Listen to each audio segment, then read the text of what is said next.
মার্কিন যুক্তরাষ্ট্রের সংবিধানের অনুকরণে ভারতের সংবিধানের প্রস্তাবনার শুরুতেই আমরা ভারতের জনগণ এই কথাগুলি উল্লেখ করা হয়েছে।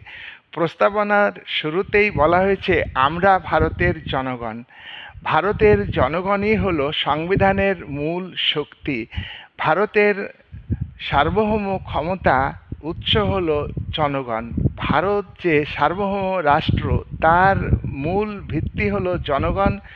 জনগণই সংবিধানকে ক্ষমতা প্রদান করেছে। জনগণ এই সংবিধান মানতে বাধ্য।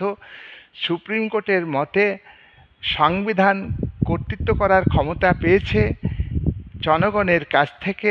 জনগণ এই সংবিধানকে বিধিবদ্ধ করেছে, এই সংবিধানকে লিপিবদ্ধ করেছে। ভারতের চূড়ান্ত ও অপ্রতিহত ক্ষমতা জনগণের হাতে ন্যস্ত।